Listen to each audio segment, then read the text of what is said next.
All right, is fire chief come?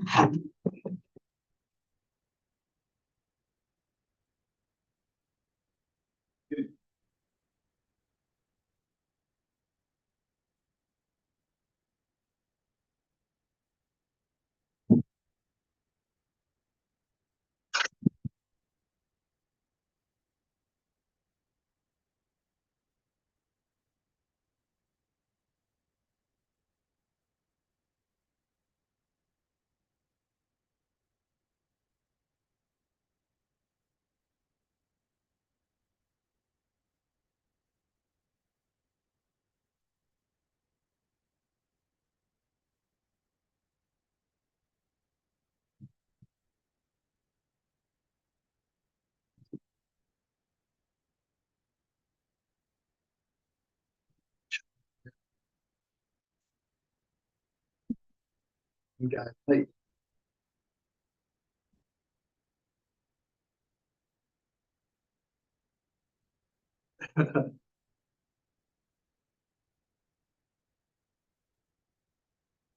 You said what? Oh. All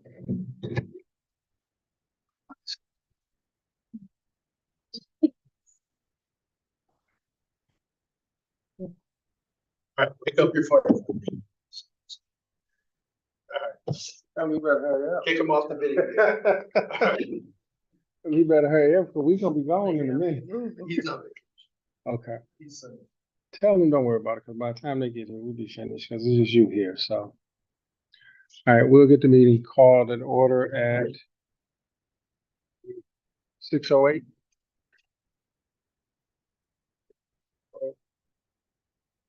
Yes. Chairman Johnson, Present. Commissioner Hicks, Commissioner Watkins, Here. Commissioner George here, and we have Chief McMahon, excuse me. All right, welcome everybody. Hope everybody had a blessed month and happy Easter Resurrection Day.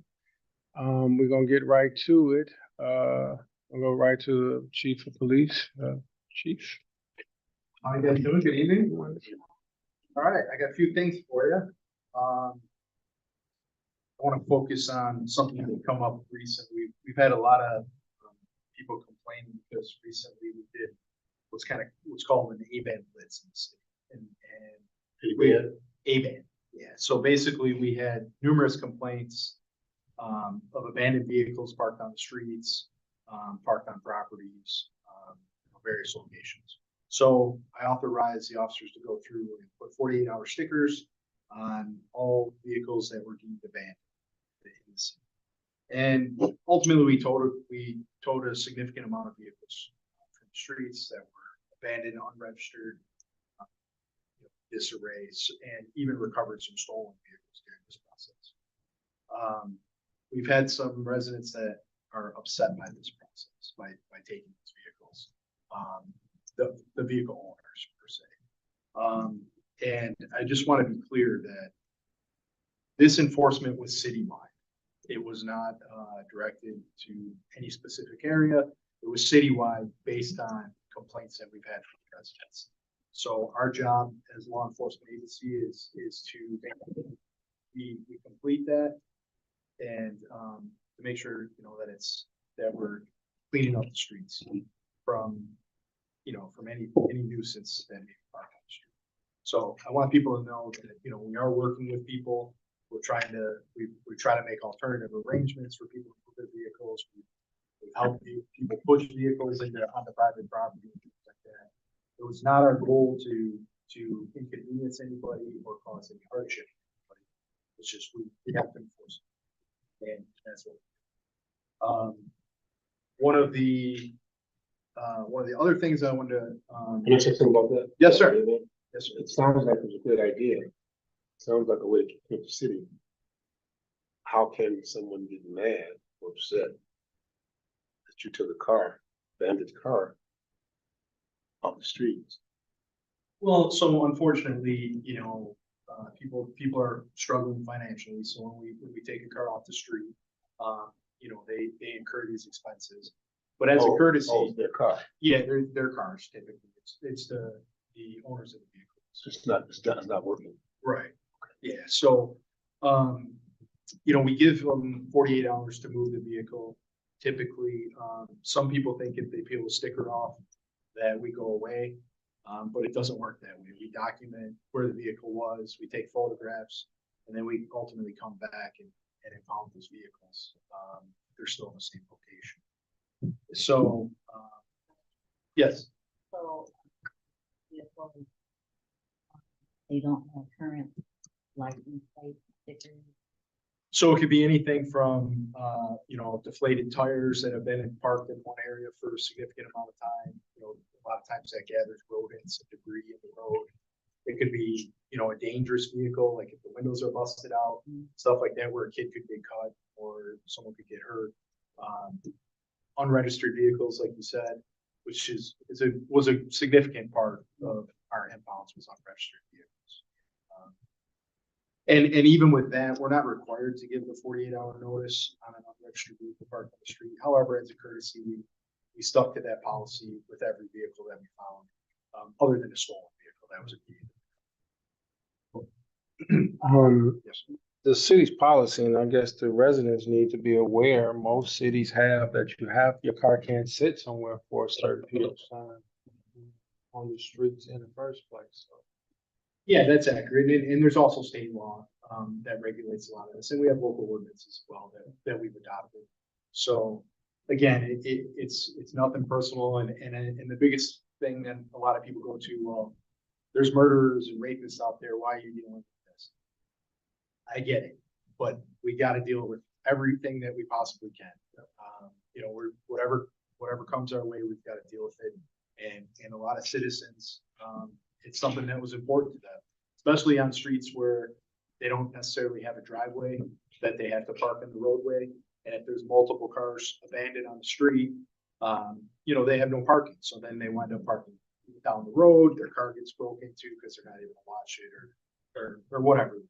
So we're trying to, we're trying to just clean up the city. I mean, that's one of the biggest complaints I get at meetings that we host and meetings that I've attended is, we want the city to be cleaned up. We don't want all the garbage. We don't want the abandoned vehicles. We don't want, the abandoned homes, the nuisance from the tall grass, the basic, conveniences that anyone wants in their community.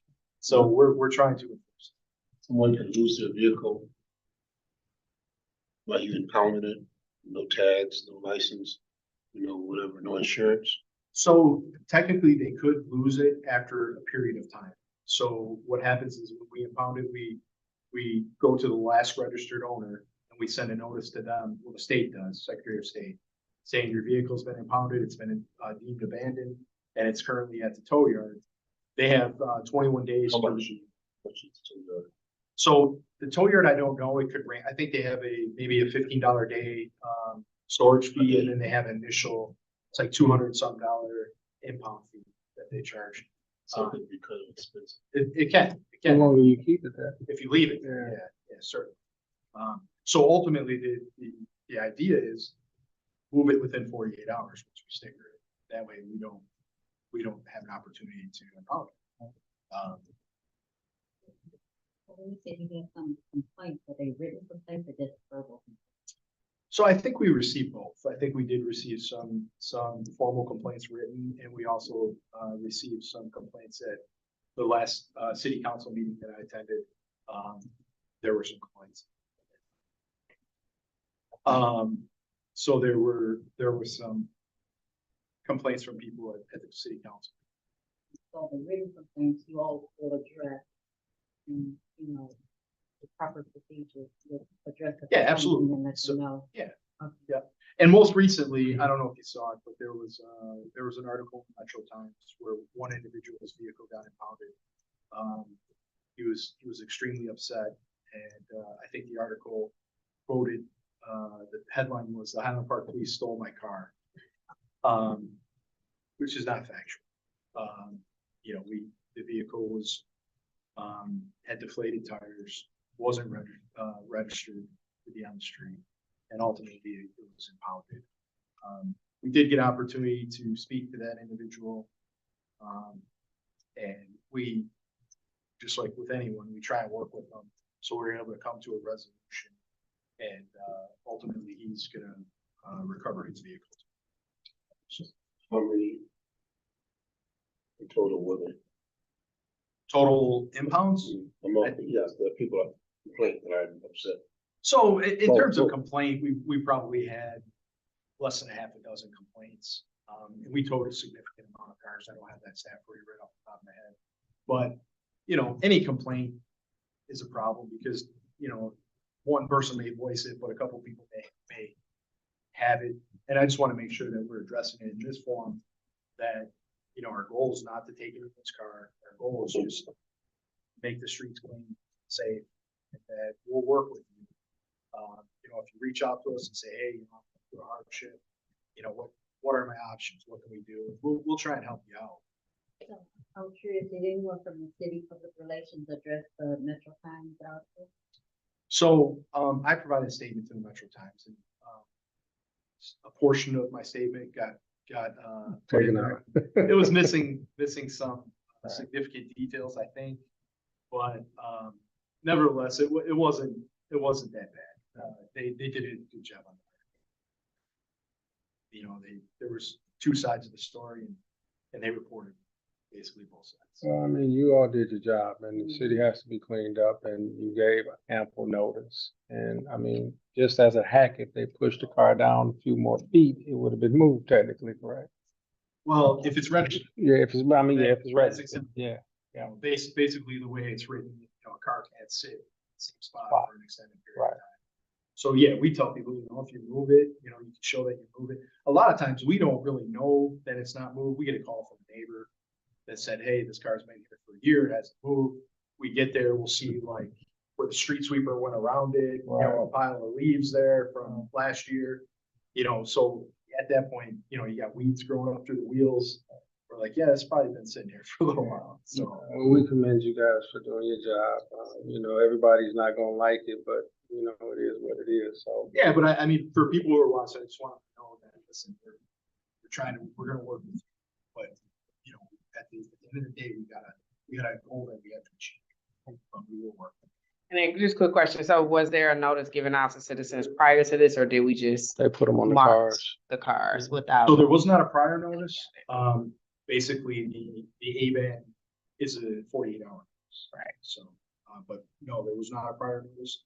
And in the future, based on some of the negative feedback we got, we probably will be posting it on our social media. But this is not something that's gonna go away. I mean, this is gonna be a regular thing. Can we possibly, because I know everybody don't read, everybody don't get on the websites at all. Just like, when we have, the streets being clean, we put a notice out, no parking on Tuesday. I don't know if it's in the budget or not, but can we get some signs that, you know, say, hey, you know, within 48 hours on the street or something, we'll be towing vehicles this week if they're on the streets and you get a 40-hour notice? So the only problem I see with that is a lot of the times we're getting a call from the resident. And so we have to take immediate action. Okay. Because a resident saying, listen, this I'm car- saying, yeah, on those, Yeah. but I'm talking about just on a major So street like if we were just gonna did. do like citywide event, Yeah. then yeah, we may potentially. Yeah, do that. yeah. I'd have to look at the cost. Yeah, that's what I'm saying, if it's a cost, because everybody's not gonna come to the website and, you know, some of them can't even read for that matter, but. Yeah, I mean, so, you know, we are doing our best to advertise on social media, but like you said, a lot of people don't have access to the internet, they don't have access to social media, so we are also communicating with our block clubs as well, so. Was there any instance where, the resident complained of the car had not been sitting there that long? No, I don't think anyone challenged the fact that the car was sitting. More people were not clear that that was an actual law, said they've never heard of it, some other things. And the A-ban law has been enacted since 1949. So it's not some new thing that we're coming up with. So I guess I'm just kind of curious, so when you get a call from a resident, so do you like watch the car for a while? I mean, let's say there are no weeds or anything growing up, but a car has been sitting there. And so how do you know that it's been sitting there? You just go verbatim on, Yeah, so typically, you know, usually 8 out of 10 times, it's pretty obvious if the car's been sitting there. But let's say we don't know. So what we'll do is we'll run the plate, make sure it's valid. Typically, if it's valid, it usually comes back to the resident that's there. So maybe we'll knock on the door. We might say, hey, you know, is this your car? Do you know whose car it is? Because a lot of times, whenever the police pull up in front of someone's house, all the neighbors are out. And they're like, what's going on? What's up? You know, hey, do you know whose car this is? Oh, yeah, it's so-and-so's car. All right, well, you know, can you tell them we had a complaint? But I mean, if the car looks mobile, it's plated, doesn't appear as though it's been there that long, then a lot of times we don't do anything. What is the actual time frame for the public that we can deem it abandoned under that law? How long can it sit there? So when you read it, it's kind of vague. You know, it says an extended period of time, but they also reference at one point of the law 18 hours, but typical 48 hours. So, you know, it's kind of at the discretion, but again, we're not taking cars that don't look abandoned. Right. You know, if a car looks, the tires are aired up, it's got plates, it's in good shape. You know, we're not in the business of taking someone's car. Okay. You know, there's no benefit to us by doing it. And that's what I was thinking, yeah, because you know, if somebody's out of town for 2 weeks, right? Neighbors mad, car been sitting there Yeah. for a minute. Yeah. Yeah, and so, you know, and we've ran into situations with you know, without putting someone's business out there, but a lady was disabled and her husband was disabled, recently disabled, and she was like, listen, I can't get to it, I can't move it, it's got a flat tire. So we went out there with a can of Fix It Flat, we helped her out, and you know, we were able to come to a resolution. Like I said, we're not in the business of trying to take someone's car or harm them in any way, but I've got two groups of people. I got a group of citizens that want the cars gone, and I got a group of citizens that want the car to stay.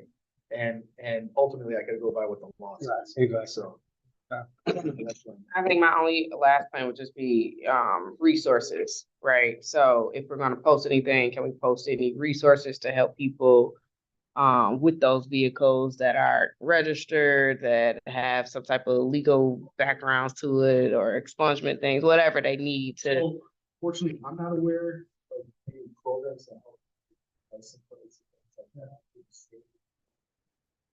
And certainly, if they exist, I would love to share them with people. You know, I'm not sure. Yeah, and it might be a conversation with like the Black Club presidents Yeah. and some of the, you know, community members, just to engage them. That's all. Final question. When we talked about, we had one person that had a resolution, so can you give us a general idea of what a resolution may look like if they call you after it's been told? Yeah, so it could be anything from, you know, if, let's say we were in error, and we acknowledge that, okay, we were in error, this car shouldn't have been towed. Then we would make arrangements to get them their vehicle back. And you know, we're not perfect, we've made those mistakes, and you know, we've done that. Or it could be as simple as, hey, we were able to negotiate with the tow company a reduced fee. Or a private tow, you could pay for a private tow from the tow lot back to your place. And, you know, and they usually give a pretty good discount to do something like that. So the arrangements could be, you know, from one end to the other. So again, there's leeway to help you, through you and the towing company, to get vehicles back if deemed. Yeah. Okay. And the tow company's been very cooperative in terms of reduction of storage fees if someone has a hardship. And like I said, private tows where they pay a little more, they get the car towed back after they get their documentation in order. You know, so it's not a money grab. We're not benefiting from it. So. Okay. What's the tow truck company contract? So currently, Troy's Towing has the tow truck contract. They're located in Detroit. You got it from the city of Allenbach, the council? Yeah, it was awarded to them. Yep. So I got a few other things that I want to go over real quick. we recently had the mayor's, state of the city, and, I was proud to see, through our stats that we had a 42%, violent crime reduction, which is pretty significant, over the last, you figure the last 2 years. Unfortunately, we did have one homicide this year, and, hopefully we don't have any more. Pray. But I am pretty proud of our reduction in violent crime. The 51 members in Allen Park down to the house. Correct. What happened? Well, I really can't go into a whole lot of details, but ultimately he suffered a gunshot. So No, No. it was a Homicide. Homicide. It was a homicide. So, we settled our contract, patrol contract yesterday. So they got a decent contract. They got a little bit of a pay raise. Not too much change in much of the language other than salary. And I'm hoping with that we're going to advertise everywhere possible and try and fill our roster and have a complete roster by the end of this year. So we're trying to get to the fire department status and get a full roster, because Hollowell was bragging about how they got a full roster, so I can't let them one up me. So we're working on that. Yeah, so they do receive benefits. That all pretty much stayed the same in terms of what they had before. Just they a little more money in salary. And to be honest with you, we're better, but we're not as competitive as our surrounding agencies. So hopefully through a lot more advertisement and a lot more hiring events at academies, we should be able to bring this money. And I had some recent interest in officers, especially some recent retired officers that I hopefully we're able to pick them up, because obviously they got experience. So covered that. We recently, and this was an idea of our records officer and our community engagement officer, Officer Monroe, who's sitting with me. He came up with these service notification cards. And if you look at them, I'll pass them around to you guys so you can see. They've got dates, officer, they say alarm response, well-being check, investigation, random check, official document, service, messages, and it gives a little contact info. We stick it on their door if we go there. And the reason I like it is because there's a lot of times we go to these businesses and they have their alarms going. And we may go there 4 or 5 times, and it's not an occupied business. Maybe the alarm company doesn't communicate with them that the police have been responding. And at least this way, when they go there, they can see, hey, the police have been here. They checked on my place. It was secured from the ground level. It appeared to be safe, this and that. Or we can do a well-being check on a relative. Sometimes we need information on an investigation. All of these things are significant, that at least we're communicating with those people that the police were here and this is why. A lot of times what happens prior to this is we would just knock on the door. No one will come to the door. We leave. The neighbor's like, hey, the police were at your house. They'll call. They don't know who the officer was. They're just like, hey, the police were there. I may not know what the day shift did. So I'm like, I don't know why the police were there. At least this way they'll have a card. They say, oh, okay, well, it's Officer so-and-so who came on this date and time. Okay, well, you know what? We'll get you in touch with him and maybe he can tell you why he was there. So I'm pretty excited about these. I think they're a long time coming, and I think they'll be helpful. Just our daily checks. Is there a duplicate copy for you, Letter? No, but we have our CAD system. So we have our login computer. So those will be, that'll be in there in our notes in the system. There's one other thing that I want to talk about that to me was a little disheartening. Channel 2 recently did a story about a tragic accident that we had on Hamilton and Davison, where an individual went through the overpass and his car crashed and ultimately burned up. And unfortunately, it was difficult to identify this individual, and for several reasons. One, due to the situation with the fire. Two, the vehicle had ultimately been not, was not registered. And prior registration, we tracked it down to an area. We went, made contact with that individual. He said, no, I sold it to this guy. So we went to another guy. He's like, no, I had it for a little bit and I sold it to this guy. That guy ultimately sold it to another guy. So we were not able to verify initially whom our victim was. And so Fox 2 did this story, and they stated that they were unable to make contact with anybody from the police department prior to running the story. I'm not sure who they called, and I'm not saying that they didn't, but I spoke to our media relations. I didn't get any response. My cell phone I was on, even while I was on vacation, I didn't get a call. And to my knowledge, nobody else did. So they ran a story basically that stated that, for over a month now, this family's trying to identify this individual, and the mother specifically, her son's name is Christopher Lyons, and she's trying to have a funeral and try and have some peace and closure. And the way the article was written, it kind of put it on the police department like we weren't doing our job in identifying this individual. And our detective bureau has really went above and beyond. Immediately, they tried to identify this individual, and they were pretty successful. They went through a lot of hurdles and a lot of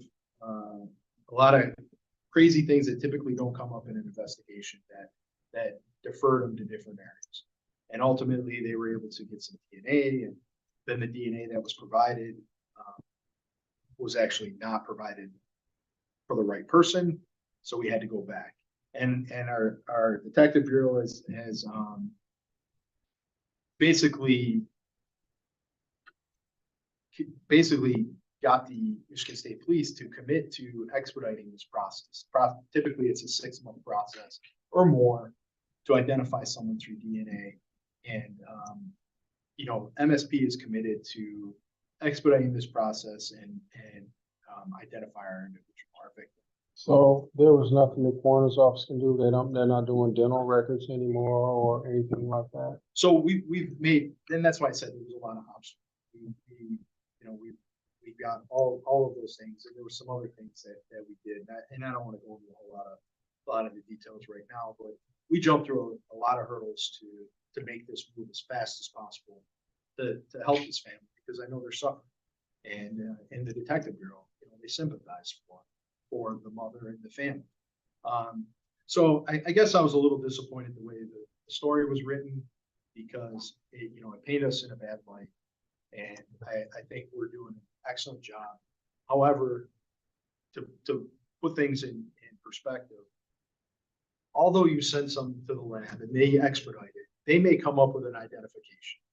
And they may say, listen, we're 99.9% sure this is our guy or gal.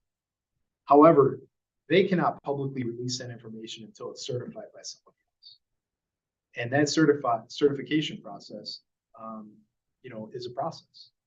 So we may know who our victim is, although we cannot share it until they certify that information. And that's beyond our control. We're waiting on a lab to do that certification. And once it's done, we will absolutely, confirm that information. So let me ask you a question. So with doing that, so we know this is a person who hasn't been certified. That body is still sitting at the coroner's office until it's actually certified, or okay, so the family, you can't tell the family we're waiting for this. So that's the part that's, you know, I cautiously say what I say because I know this. But our detectives have been in communication with the mother throughout this process. And we've done a lot of things and had communication as recent as last week with our latest update. So I guess that's what's disheartening to me is because, you know, to say that there's no communication and that we made little effort, at this point, it's beyond our control. All we can do is relay what we have. And the detectives went above and beyond to get the MSP to commit to expediting this. But again, it's a process. It's science. It's a process. It's not something we can do at the station. It's not something that you can just do. And we want to get them the information as soon as possible. So how and when was the notified that it was her son? Were you allowed to share that information with her, or did she receive it from? Well, certainly, we've been in contact with her and saying that potentially her son could be our victim, and we asked for assistance in that with buccal swabs, DNA swabs, providing a toothbrush, providing some other information, kind of putting a timeline together, and things all point in that direction. However, again, I cannot say with 100% certainty until it's certified. And that's just the legality of it. And to give you a prime example of why we can't do that is we had all of this information at one point, and we thought for sure we knew who it was. Then we were told, no, that individual who you think it is actually in jail up in so-and-so. So we said, okay. So detectives went to the jail, ultimately found out that the individual who they said was our guy was not our guy. It was, they messed the name up.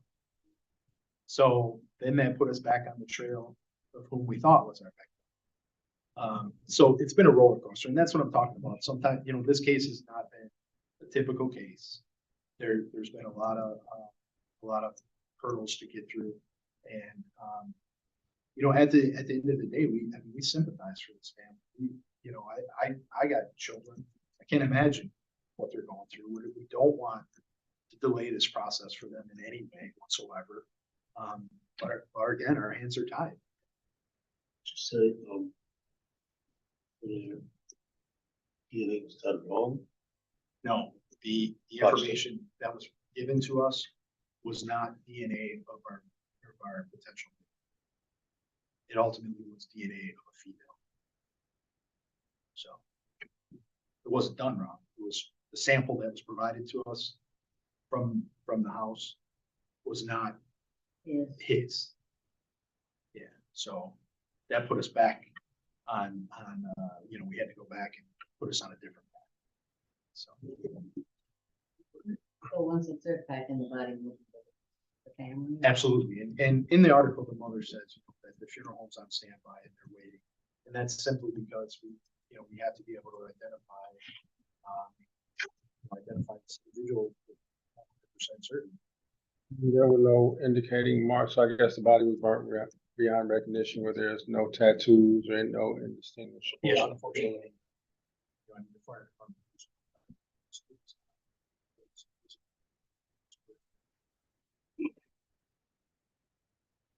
I got one more thing I want to share with you. April 6th, this Saturday, we're having a community day. It's being put on by our community engagement officer. It's going to be from 12 to 3 p.m. We're going to have games, food, safety seminars. I think it's going to be a great time. If anyone from the community, bring your kids out, spend a couple hours with us and have some fun. It's an opportunity for us to try and build our relationship with the community and hang out, just have a good time. So April 6th, this Saturday. Yeah. Yep. So if you guys are out and about, swing by.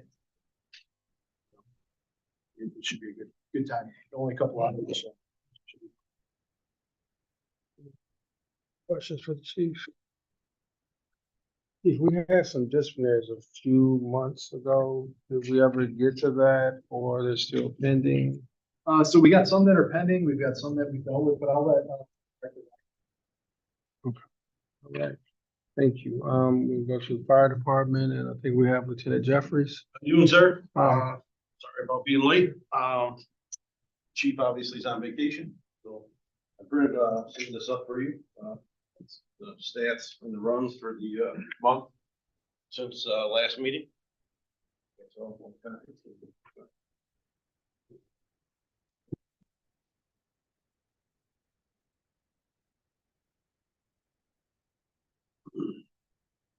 So, relay the message that, there's nothing new and he's still exploring medical.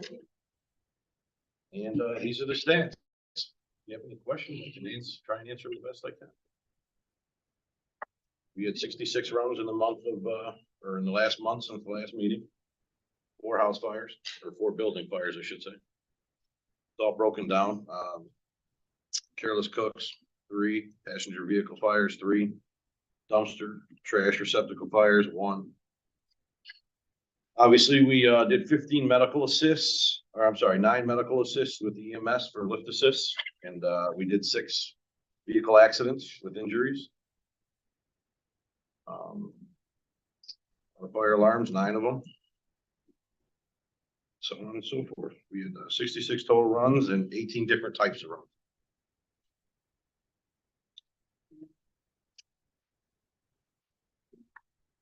Other than that, if you have any questions, I can try and answer them the best I can.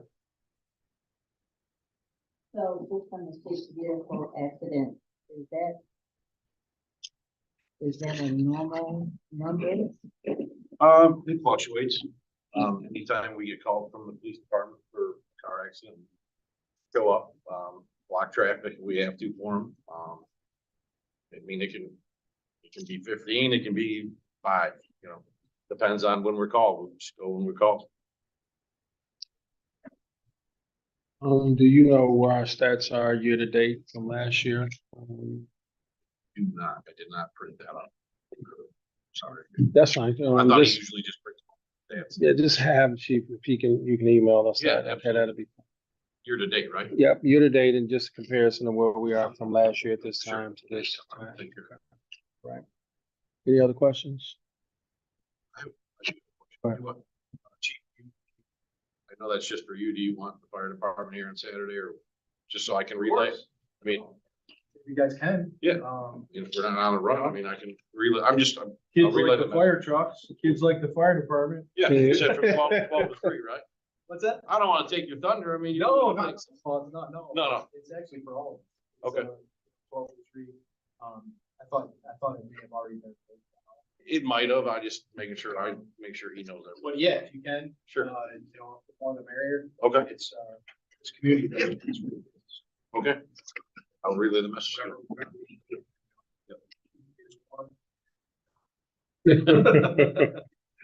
All right, thank you, No Lieutenant. problem, sir. Director Lackey, Yes. you're up. yes.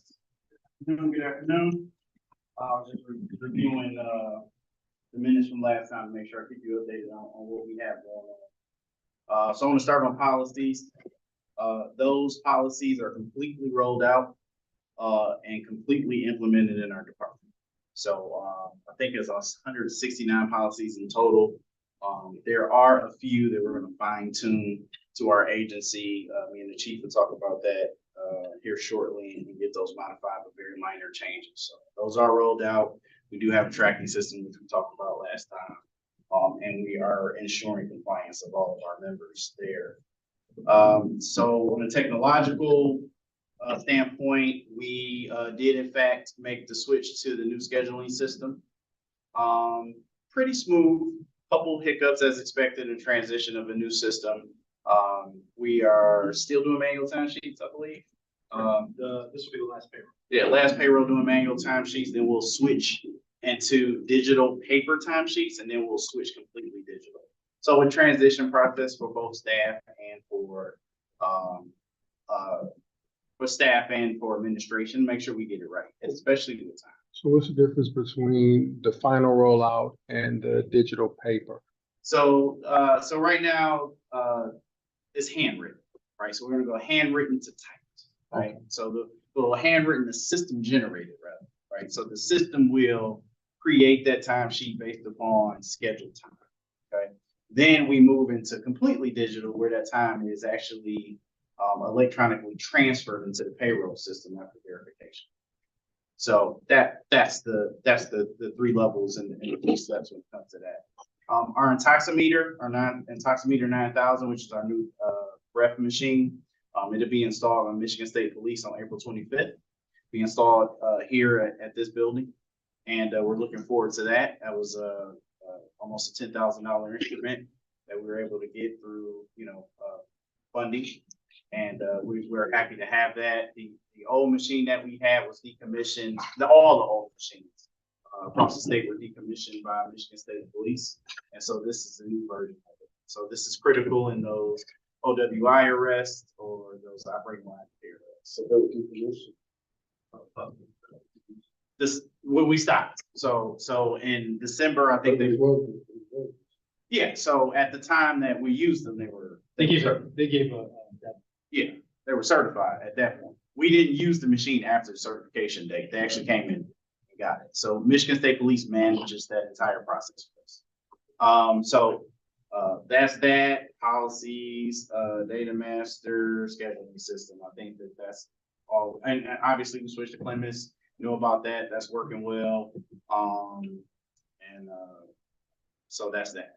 From an IA standpoint, we talked about 4 external citizen complaints and 3 external complaints and 3 other investigations last time. I'll give you an update on that. There was 1 employee that was principal to the majority of those. That employee is no longer with us. Okay. So a lot of those were administratively closed because that person is no longer employed with us. We received a complaint on March 30th, a few days ago, from a gentleman who stated that police actions from 2018 were unjust.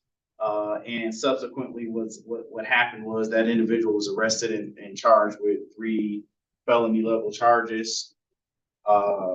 He was put on HIDA and he didn't fulfill the requirements of HIDA and subsequently got the actual convictions. And now he's coming back and saying that the officer's actions were unjust. We're, 6 years ago, it's tough. We probably don't have that body camera anymore, but we are actively investigating that. We did have an internal complaint yesterday from a staff member against another staff member. And I can't really get into the details of that based upon the nature of what that is, but we are following our policies and procedures on that. And other than that, that's all we really have. I had mentioned to the chief a few months ago, we had some disciplinaries pending that we had to postpone. Are those the ones that were just administratively dismissed, or are those still pending? Yes. Okay. All right. All right. I know we had no authority to handle the case, but was the young lady's case looked at that was here time before last? Oh, the city council city council vice president, when she came in about her home. Jamila's was the pay, but the other one was. Yeah, so that was the city councilman, and that was actually already handled by the chief already. Okay. So we had a subsequent conversation because he couldn't be in attendance last time. Okay. About that particular issue, and it wasn't. Okay. What about the police officer? What about? Didn't have anything to do with them. That was something she had to take up with legal. So it had nothing to do with the department at all. That's all I got. Okay. All right. Any other questions? Thank you. All right. Thank you. No, go ahead. We just didn't approve the minutes yet. Okay. Well, we'll go back and do that now. We're back on commission affairs. Yep.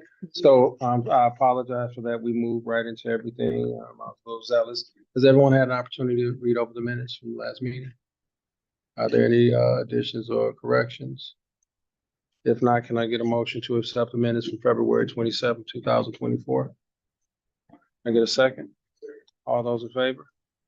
All right, motion carries, minutes are accepted. Can we get a copy sent to the mayor's office, city clerk, and our records? Okay. With that, does the commission have any affairs? All right. Like with public comment, since we do have people, I'm finding out more and more people are watching from online. Do we have any way if they needed to make comments to the system? So, yeah, sorry. So right now, I just on camera. Okay. So right now, we are in a Zoom session, but it's being broadcast to our YouTube page, right? Okay. So, if you want, I can, put our, Zoom public information on the website. By the way, new website's coming. It's actually up and running. We just can't preview it yet. There's some little fine things, so, I'll be happy to share that as soon as that's coming. We're very excited about that. But we'll be able to put that on the website, where people can join the Zoom and you can interact with it. Good deal. Yeah. All right. So we'll make sure that's By the in next meeting. effect next Meeting. Interact live or they fix. right now. They can interact live. So, Talk to yeah. us. Yeah, right, and they'll talk right to that speaker. You'll see their picture on the screen. Okay. All right, well, do we have anything else? And since we have no one from the public, no closing remarks from anyone, can I get a motion to adjourn? Motion. And get a second?